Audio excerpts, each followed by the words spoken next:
Hello students, कैसे हो आप सब लोग। मैं डॉक्टर उदयन गच्ची।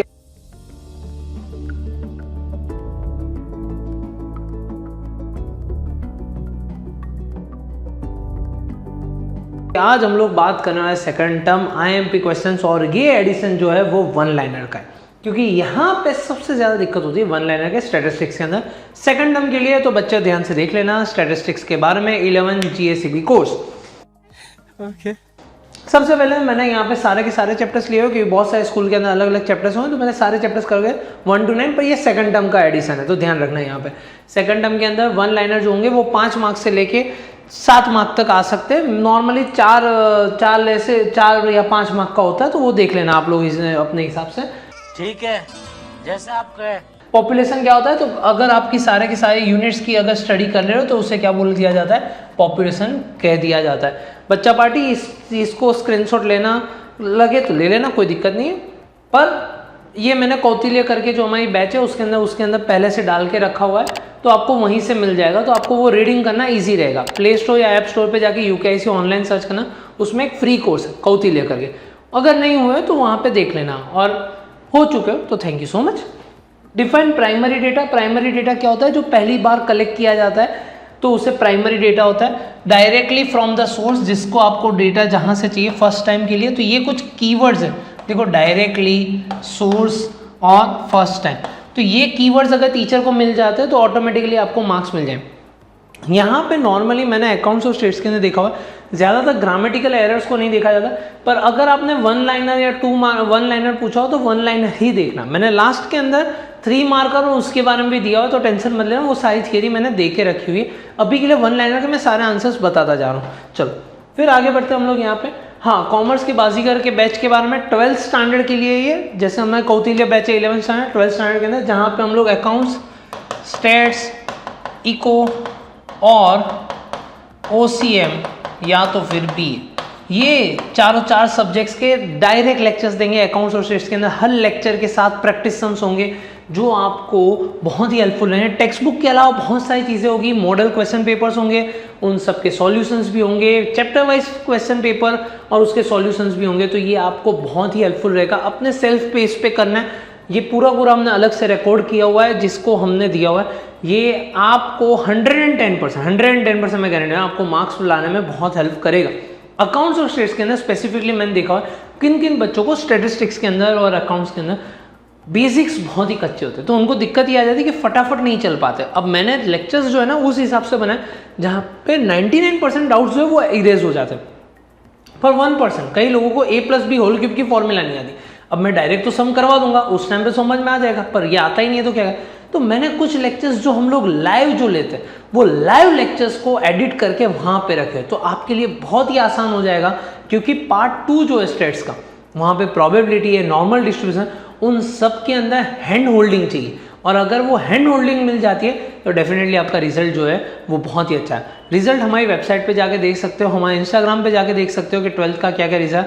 हर साल बहुत सारे बोर्ड रैंकर्स जो है वो UKIC से आते हैं, और हमारा मेजर टारगेट होता है 10 से 12 की परसेंटेज बढ़े इसके लिए। और ये पूरा पैकेज जो है आपको मिलेगा मार्च 2025 तक, तो आप कभी भी परचेस करो आपको पैकेज मिलेगा मार्च 2025 पे। अगर अभी परचेस कर रहे हो तो इसका प्राइसिंग जो है वो 9999 रुपीज़ है, और इसके अंदर चार सब्जेक्ट्स आ जाते हैं, पेपर्स आ जाते हैं, उसके सॉल्यूशंस आ जाते हैं, chapter wise paper, mock papers और वो सारी चीज़ें, बहुत सारी चीज़ें इसके अंदर। इसकी लिंक मैं डिस्क्रिप्शन पे दे दूंगा, नीचे कमेंट सेक्शन के अंदर मिल जाएगा। इसको अगर आप देखने जाओ तो टेक्निकली 10,000 डिवाइड बाई 4 तो 2500 rupees for the whole year. तो अगर अभी परचेस कर ले रहे हो तो ये ऑफर प्राइस अभी चल रही है, तो इस ऑफर प्राइस का आप लुत्फ ले सकते हो। चलो आगे बढ़ते हैं हम लोग। चैप्टर नंबर 2, एट्रीब्यूट क्या होता है। एट्रीब्यूट्स बेसिकली कैरेक्टरिस्टिक्स होती है, उससे हम लोग एट्रीब्यूट्स बोल देते हैं, बराबर। तो जैसे कि इनकम कैटेगरी हमने MCQ में देखा होता है, इनकम कैटेगरी की कैरेक्टरिस्टिक्स क्या थी, तो वो पुअर हो सकता है, मिडिल क्लास हो सकता है, रिच हो सकता है, वो सारी कैटेगरी हो सकती है। अब क्लास लेंथ की वैल्यू कैसे निकाली जाती है, तो रेंज के ऊपर डिपेंड करता है हाईएस्ट और लोएस्ट वैल्यू कैसी है, उसके बाद हम लोग क्लास लेंथ डिसाइड करते हैं किस तरीके से होगा। चलो फिर हम लोग बढ़ते हैं चैप्टर नंबर 3 की, और उसके पहले लॉन्ग क्वेश्चन। सर ये तो थियरी हो गई, MCQ आपका वीडियो आ गया, वन लाइनर का वीडियो आ गया, सर हमें लॉन्ग सम्स की प्रैक्टिस चाहिए, 2 मार्कर 3 मार्कर 5 मार्कर के क्वेश्चंस की प्रैक्टिस है। क्या हम लोग टेक्स्ट बुक कर ले? ना बच्चा ना, मैंने कौटिल्य बैच के अंदर सारी चीज़ें डाल के रख दी है, जहाँ पे आपको लॉन्ग क्वेश्चन, तो अगर आपको मान लो चैप्टर नंबर 5 की प्रैक्टिस है तो चैप्टर नंबर 5 के मैंने सम्स डाल दिए, 90% श्योर हूँ, 80 to 90 वही सम्स आपके वहाँ पे पूछे गए होंगे अगर वो चैप्टर में से सम पूछे, तो आपके लिए वो इजी हो जाएगा। थोड़ा बहुत हमने रिसर्च करके बनाया हुआ, बहुत सारे स्कूल पेपर्स को हमने देखा, बहुत सारे टीचर्स के साथ देखा और फिर हमने वो सारे क्वेश्चंस बनाए, उतनी प्रैक्टिस करें तो वही सम हो सकते हैं या तो उससे सिमिलर सम आएंगे। क्लियर है? तो आपके लिए वो ईजी हो जाएगा, प्रैक्टिस कर सकते हो, वहाँ पर हम लोग अपलोड कर दिया। अब chapter number 3, if observation having the varying importance की जब बात आ जाती है तो कौन सा एवरेज यूज करना चाहिए, तो वेटेड एवरेज यूज करना चाहिए, तो वो खाली याद रख लेना आप लोग। फिर उसके बाद arithmetic mean of 2 number is 5, मतलब x बार जो है वो हमारा है 5, x बार हमारा है 5। इफ एक नंबर 6 है तो दूसरा नंबर फाइंड करो, तो मैं मान लेता हूँ a plus B divide by 2 is equal to 5, क्योंकि मैंने दो नंबर के लिए एक को a रखा एक को b रखा। एक नंबर तो 6 पता है, तो 6 plus B divided by 2 is equal to 5, 5 2 ज़ा 10, तो 6 plus B is equal to 10, therefore b is equal to 10 minus 6 which is equal to 4, तो आंसर हमारा हो जाएगा 4। ऐसे शॉर्ट सम्स पूछे जा सकते हैं तो उसको थोड़ा बहुत ध्यान रख लेना यहाँ पे चैप्टर नंबर 3 के अंदर। अब आते हैं चैप्टर नंबर 4। अब धीरे धीरे क्वेश्चंस की तादाद भी बढ़ती है क्योंकि 1 2 3 फर्स्ट टर्म का कोर्स बन जाता है नॉर्मली, तो चैप्टर नंबर 4 के अंदर अब which measures of dispersion use for comparing 2 or more groups in comparison of the variability. अगर मुझे कंपेयर करना तो मुझे चाहिए कोफिशिएंट, मुझे क्या चाहिए, रिलेटिव मेजर्स चाहिए, तो ऑलवेज रिमेंबर आंसर लिखोगे रिलेटिव मेजर्स चाहिए होंगे डिस्पर्जन के जब आपको कंपेयर करना। Which is the best measure of dispersion, dispersion का सबसे बेस्ट मेथड कौन सा है, तो ऑलवेज रिमेंबर स्टैंडर्ड डेविएशन, नाम के अंदर ही क्या आ जाता है, स्टैंडर्ड आ जाता है। फिर the sum of the squares of the deviation taken from the mean for 25। अब ये समझो, द सम मतलब हो जाता है sigma of the squares taken from deviation from the mean, x minus x square उसका होल स्क्वायर। क्लियर है? From the mean for 25 observation is 400। Okay भाई, यहाँ पे 25 ऑब्जर्वेशन का दिया भाई, ये सम ऑफ द स्क्वायर्स है वो है 400, n जो है वो है 25। अब मुझे क्या करना है, स्टैंडर्ड डेविएशन फाइंड करना है। स्टैंडर्ड डेविएशन की फॉर्मूला क्या है, s is equal to root के अंदर sigma x minus X bar the whole square upon n। अब यहाँ पे मेरा आंसर आ रहा है रूट के अंदर 400 डिवाइडेड बाई 25, आंसर आ गया मेरा 16 बराबर है 16 आ गया मेरा यहाँ पे। अब जैसे ही 16 आ जाता है यहाँ पे तो मैं 16 का रूट कर दूंगा तो आंसर विल बी 4, और जैसे ही 4 आ जाता है तो ये मेरा आंसर बन गया 4। स्टैंडर्ड डेविएशन कितना आ जाता है, 4, क्योंकि मुझे रूट करना होता है। In a systematic frequency distribution m50 है, Q3 और Q1 की वैल्यू बताओ। अब यहाँ पे बोला है सिस्टमेटिक या तो सिमेट्रिक, सिस्टमेटिक या तो फिर सिमेट्रिक। अब मुझे यहाँ पे बोला है वैल्यू बताओ, तो ऑलवेज रिमेंबर m की जो वैल्यू होती है ना बराबर वो Q3 प्लस Q1 का डबल होता है। क्लियर है? तो m की वैल्यू अगर यहाँ पे 2m कर दो तो Q3 प्लस Q1 जितनी वैल्यू हो जाएगी। तो यहाँ पे 50 है तो 2 into 50 is equal to Q3 plus Q1 done. तो ये हमारा हो जाएगा, यहाँ पे हो जाएगा 100 is equal to Q3 plus Q1, तो यही मेरा आंसर आ जाएगा। इसकी दूसरी एक फॉर्मूला भी ऐसी थी क्योंकि सिमेट्रिक डिस्ट्रीब्यूशन है, तो Q2 minus Q1 is equal to Q3 minus Q1 बराबर Q2 सॉरी। अब यहाँ पे अगर बात करें हम लोग तो इसको इस साइड लेके चले, इसको इस साइड लेके आ जाता है, तो 2Q2 is equal to Q3 plus Q1, और 2Q2 मतलब 2m is equal to Q3 plus Q1। यहाँ से ये फॉर्मूला बन के आती है और इस हिसाब से होता है। क्लियर है? तो ये हमने यहाँ पे ये पूरा काम कर लिया। फिर उसके बाद आगे जाते हैं हम लोग। The range of the data is 10, range R दिया हुआ है, R मतलब क्या होता है XH माइनस XL, उसका आंसर कितना है 10। If the observation is multiplied by 2 and 5 is added to the number, what is the new range of the data. Always remember range जो होता है, जितने भी डेविएशंस होते हैं वो सारे के सारे ना मल्टीप्लीकेशन और डिवीजन से अफेक्ट होते हैं। क्लियर है? रेंज ले लो, मीन डेविएशन ले लो, स्टैंडर्ड डेविएशन ले लो, क्वार्टाइल डेविएशन, मल्टीप्लीकेशन और डिवीजन से अफेक्ट होंगे, प्लस माइनस से अफेक्ट नहीं होंगे। सर ऐसा क्यों, समझाओ। चलो प्रैक्टिकली एक बात समझाएं। मान लो एक रमेश करके एक बच्चा है और एक सुरेश करके बच्चा है। रमेश के मार्क्स आए एग्जाम के अंदर 5 मार्क और सुरेश के जो मार्क्स आए वो आए 15। इन दोनों के बीच में डिफरेंस कितने का है, तो आप बोलोगे सर ओहो इन दोनों के बीच में डिफरेंस जो है वो है 10 मार्क का। सही बात है, क्लियर है। अब टीचर ने आके एक नई स्कीम निकाली। टीचर ने बोला भाई जिन बच्चों को जो मार्क्स है भैया उन सब के मैं डबल कर दूंगी, उन सब के मैं क्या कर दूंगी डबल, मतलब मल्टीप्लाई बाय 2 हो जाएंगे। तो अब इसके डबल होने से 2 फायदा, अब इसके कितने हो गए 10, इसका अगर डबल हो रहा है तो इसके कितने हो गए 30। अब मुझे ये बताओ डिफरेंस कितने का हो गया, तो आप बोलोगे सर यहाँ पे डिफरेंस हो गया 20 का, तो ये भी क्या हो गया डबल हो गया। तो जब भी कभी भी डिफरेंस है, अब इसी केस के अंदर मान लो मैं दूसरा वापस से एग्जांपल है, R और S वापस से आए थे 5 मार्क और 15 मार्क, क्लियर डन, और डिफरेंस था हमारा 10 मार्क का। अब टीचर ने आके ये बोला डबल नहीं करना है, टीचर ने बोला भाई सबको है ना एक क्वेश्चन गलत था, सबको 2-2 मार्क्स जो है वो बढ़ा दिए जाएंगे, फ्री में बढ़ा दिए जाएंगे। तो अब इसके कितने मार्क्स हो जाएंगे, +2 कर दो, 2 हो गए 7 मार्क्स, इसके +2 करो, ये कितने हो जाते हैं 17 मार्क्स, इन दोनों के बीच में डिफरेंस कितना 10।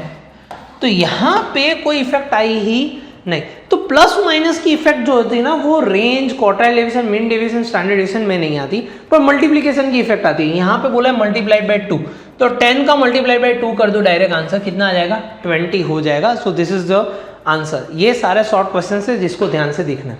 चलो chapter number 5, state the types of skewness of A frequency distribution, जहाँ पे 3 क्वार्टाइल्स दिया। अब इन लोगों ने लुच्चों ने क्या किया अलग अलग किया है। तो अब यहाँ पे समझो Q1, Q2 और Q3।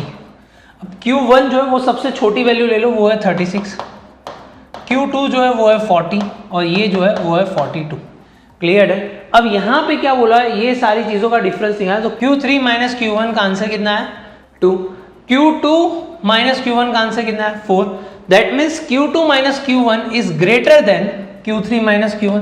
तो इसका मतलब होता है ये कौन सी फ्रीक्वेंसी बन जाती है, स्क्यूनेस कौन सा है, नेगेटिव स्क्यूनेस बन जाता है। तो ये ध्यान रखना है। Which formula is use for finding coefficient of skewness, तो मैंने यहाँ पे फॉर्मूला लिख के रखा हुआ है। ओपन एंडेड है तो हमेशा बॉलिस की मेथड यूज करनी होगी क्योंकि ओपन एंडेड है। अगर क्लोज एंडेड होता तो कार्ल पियर्सन हम लोग कर सकते थे, ये याद रखना। ओपन एंडेड है तो बॉलिस और क्लोज एंडेड है तो Karl Pearson. What are the different types of skewness, तो 2 टाइप के होते हैं, एक होता है पॉजिटिव और दूसरा होता है नेगेटिव। यहाँ पे हम लोग ने लिख के रखा हुआ है। फिर उसके बाद if Q3 plus Q1 is equal to 125, M is equal to 62.5 for data, what is said about the skewness। तो M की वैल्यू को मैं डबल कर देता हूँ क्योंकि मैंने अभी समझा था 2M is equal to Q3 plus Q1, तो 2 into 62.5 is equal to 125 which is again equal to Q3 plus Q1। तो अगर ये दोनों सेम बन जाते हैं तो इस आंसर को क्या बोला जाता है, सिमेट्रिक डिस्ट्रीब्यूशन। अगर आपका ये दोनों सेम है, 2M is equal to Q3 plus Q1 आ रहा है तो आंसर सेम आ रहा है, तो फिर उसे सिमेट्रिक डिस्ट्रीब्यूशन बोला जाएगा। Which method gives more reliable value of coefficient of skewness, तो always remember Karl Pearson method ज्यादा रिलायबल है कि वो सारे डेटा को कंसिडर करता है। बॉलिस जो है वो ओपन एंडेड फ्रीक्वेंसी, मतलब आगे पीछे की फ्रीक्वेंसी को, स्टार्टिंग की और एंड की फ्रीक्वेंसी को देखता नहीं है। ये याद रखना, ये वन लाइनर के अंदर बहुत अच्छा क्वेश्चन है। Name the method of determining skewness, तो हमारे पास 2 ही मेथड है, एक कार्ल पियर्सन है और एक बॉलिस है।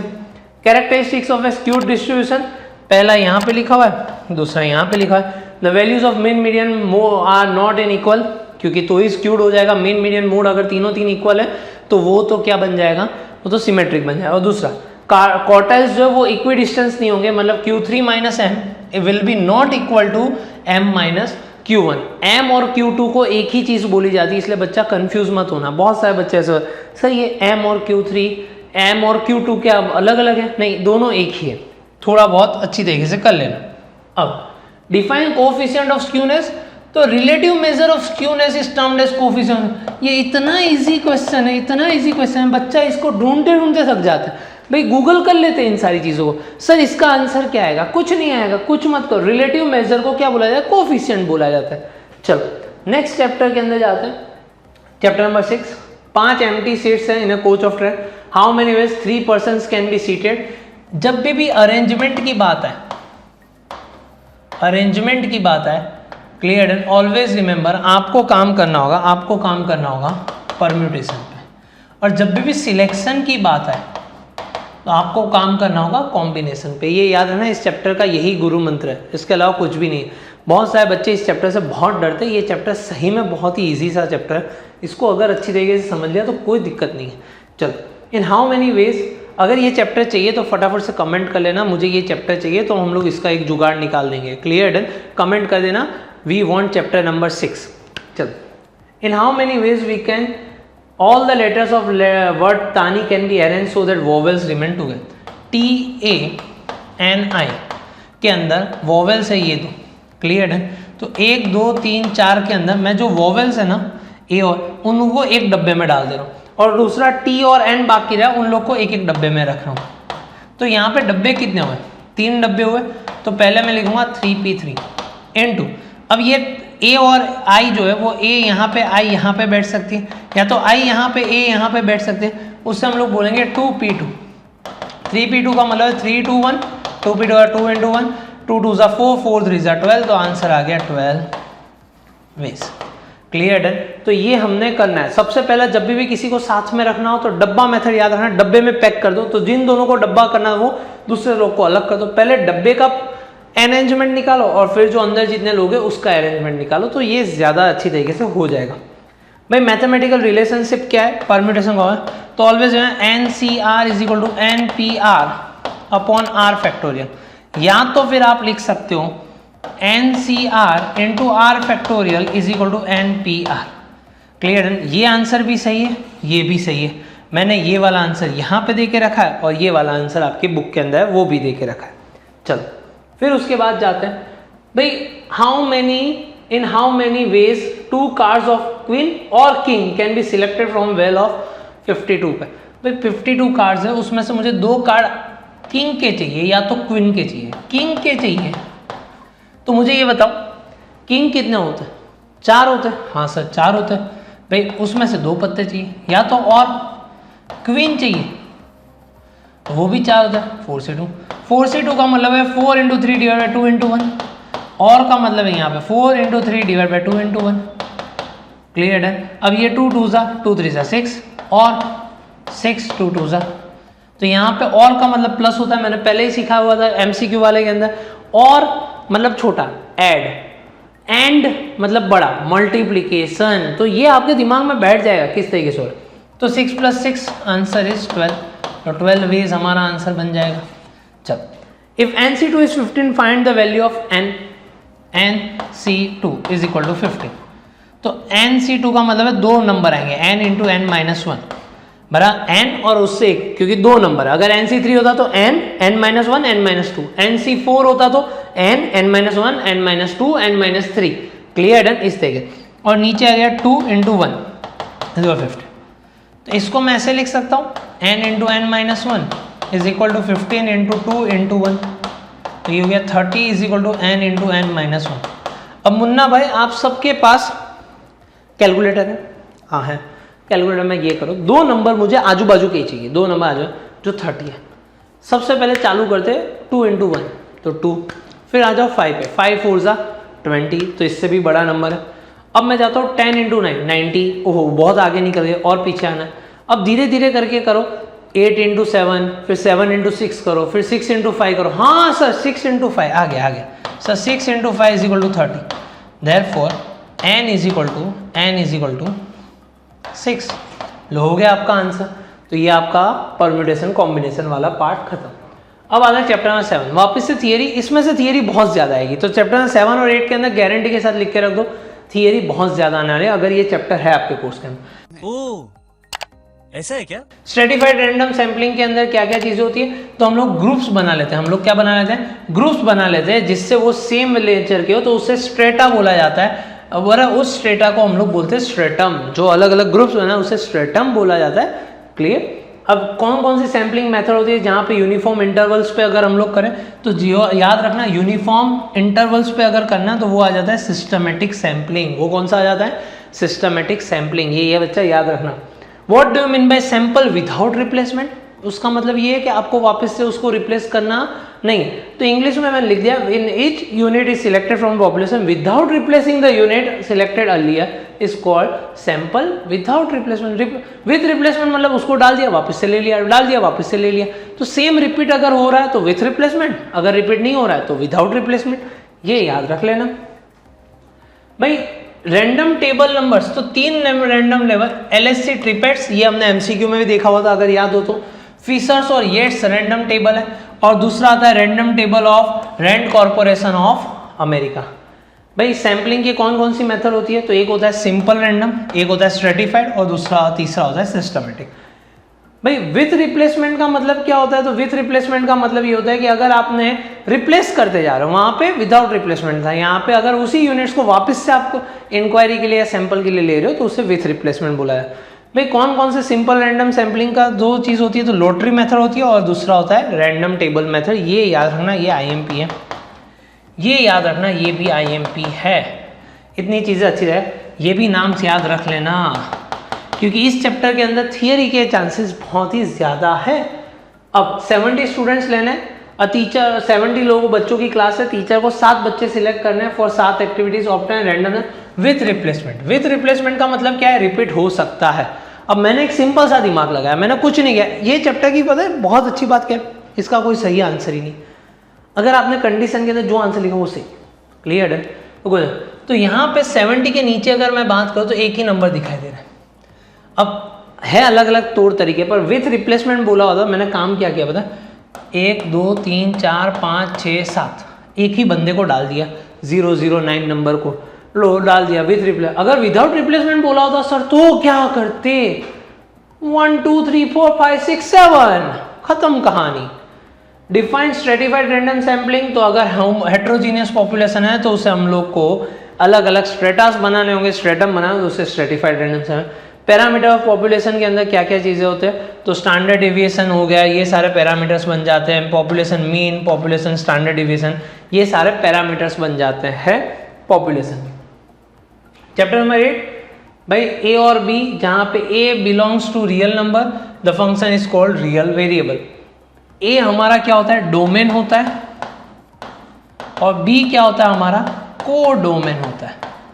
याद रखना, डोमेन को डोमेन, और ए के अंदर फंक्शन के अंदर वैल्यू डालते हैं, उसका जो आंसर आता है उसे रेंज बोला जाता है। ये सारे चैप्टर बहुत ही स्कोरिंग है, ध्यान रखना। डिफरेंट टाइप्स ऑफ फंक्शन, तो ऑलवेज है 3 प्रकार के, 1 to 1, many to one, constant function. ये आपके बुक के अंदर भी देख के रखा हुआ है तो इसको अच्छी तरीके से कर लेना। अब यहाँ पे बोला है फंक्शन जो है 1 2 3 belongs to natural number, G वाला फंक्शन है 2 3 4 belongs to natural number, F of X है 2x + 1, जी ऑफ एक्स है x - 1। क्या ये इक्वल फंक्शन है या नहीं? इक्वल मतलब दोनों के आंसर सेम आना चाहिए। अगर मैं यहाँ पे 2x + 1 के अंदर 1 लिख देता हूँ, 2 1 जा 2, 2 + 1 3, 2 × 2 ले लेता हूँ +1, 4 + 1 5, और यहाँ पे 3 ले लेता हूँ, 2 × 3 + 1 6 + 1 तो 7। अब g की जो फॉर्मूला है ना वो है x - 1, g ऑफ x की फॉर्मूला है x1, और g की वैल्यू क्या क्या है? g की वैल्यू है 2 3 4। 2 - 1 = 1, 3 - 1 = 2, 4 - 1 = 3। तो अगर ध्यान से देखने जाओ ना तो ये मैच कर रहा है ना तो ये मैच कर रहा है, खाली ये एक आंसर मैच कर रहा है पर अलग अलग वैल्यूज के साथ, तो it is not an equal function, it is not an equal function. याद रखना, क्यों? क्योंकि आंसर्स आर नॉट सेम। अगर तीनों के आंसर सेम आ जाते हैं तो उसे हम लोग बोलते हैं इक्वल फंक्शन। याद हुआ? अगर सबके आंसर क्या आ जाते हैं? सेम आ जाते हैं तो इक्वल फंक्शन, वरना ये इक्वल फंक्शन नहीं। 1 to 1 फंक्शन मतलब एक इनपुट का एक ही आउटपुट है तो वो 1 to 1 फंक्शन बन जाता है कि भाई जो हमने इनपुट डाला उसका आउटपुट क्या आ रहा है? सेम आ रहा है। तो वही चीज़ मैंने यहाँ पे अंग्रेजी के अंदर स्टैटिस्टिकल टर्म के अंदर लिखी हुई है, स्क्रीनशॉट मत लगाना, आ जाएगा यहाँ पे बाजीगर बैच के अंदर सेकंड टर्म करके हेडिंग डाला हुआ है। MCQ का है, 1 लाइनर का आ जाएगा और सम्स का आ जाएगा। Clear done? तो चैप्टर नंबर 5 तक 1 शॉट दिया हुआ है ना, उसके नीचे यही चीज़ दे के रखी हुई। अब if f = -1, if f of x = x² - 3x + 1, f की वैल्यू -1 तो -1 का स्क्वायर -3 × -1 + 1, ये प्लस माइनस +3 + 1 तो ये हो गया 5। आंसर आ गया हमारा 5। क्लियर है? डिफाइंड फंक्शन क्या होता है? तो ये बहुत इंपॉर्टेंट है, इसके चांसेस बहुत ज़्यादा है अगर इसके पूछने के। डिफाइंड फंक्शन कौन कौन सी चीज़ है तो याद रख लेना ये क्या चीज़ है। चलो अब आ जाते हैं चैप्टर नंबर 9 के अंदर, formula of to find Tn+1 from Sn+1। तो मैंने यहाँ पे लिखा है Tn+1 = Sn+1 - Sn। ये फॉर्मूला अगर चैप्टर नंबर 9 जिनके कोर्स में है तो। और what is the N term of GP AR AR² AR3? तो यहाँ पे एन टर्म के लिए अगर फाइंड करना है तो N term of a GP is a into R raise to N. Clear done. क्योंकि यहाँ पे r जो हो रहा है वो बढ़ता जा रहा है, तो ये हमारी फॉर्मूला बन जाती है n टर्म के लिए। तो ये खाली ध्यान रख लेना, अच्छी तरीके से कर लेना। ये कुछ चैप्टर्स के बारे में यहाँ पे हमने बात कर ली ही है। अदर थियरीज जो आप लोग के कौन कौन से आ सकते 2 मार्कर के अंदर, तो चैप्टर 2 में नहीं, चैप्टर नंबर 1 में आता है अनपब्लिश्ड डेटा, चैप्टर नंबर 3 में ज्योमेट्रिक मीन और उसके एडवांटेजेस, चैप्टर नंबर 5 में difference between Karl Pearson बॉलिस method. ये आपके 2 मार्कर के अंदर पूछा जा सकता है थियरी क्वेश्चन। चैप्टर नंबर 7 के अंदर व्हाट आर पॉइंट्स, ये तीनों 3 क्वेश्चन बहुत ही आईएमपी करके जाना, क्योंकि चैप्टर नंबर 7 का कोई भी बड़ा सम पूछने से अच्छा थियरी के क्वेश्चंस को पूछा जाएगा। तो एडवांटेज डिसएडवांटेज पूछ सकते हैं भाई, सैम्पलिंग मेथड्स के आइडियल कैरेक्टरिस्टिक्स क्या है क्या नहीं। उसके अलावा स्ट्रेटिफाइड रैंडम सैम्पलिंग के साथ साथ सिस्टमेटिक भी देख लेना, ये भी देख लेना, तो आपको दिक्कत ना आ जाए। ये कुछ थियरी क्वेश्चन है, 110% आपके स्कूल के अंदर वही चीज़ आने वाली होगी। मिलते हैं नेक्स्ट सेशन के अंदर। ये सारी चीज़ें मैं अपलोड कर दे रहा हूँ, तो कोई भी टेंशन मत लेना। अगर इस वीडियो को यहाँ तक देख रहे हो तो लाइक तो बनता है, तो लाइक कर दो हमारी मेहनत के लिए। भाई कुछ हो तो कमेंट कर सकते हो डेफिनेटली। ये सारी चीज़ें अपने दोस्तों के साथ शेयर करो, तो पुण्य का काम होता है, वो पुण्य इकट्ठा करते जाओ। All the best for your exams. मिलते हैं नेक्स्ट इंपॉर्टेंट सेशन के अंदर, तब तक के लिए बाय बाय, सी यू, टाटा, आओ जाओ।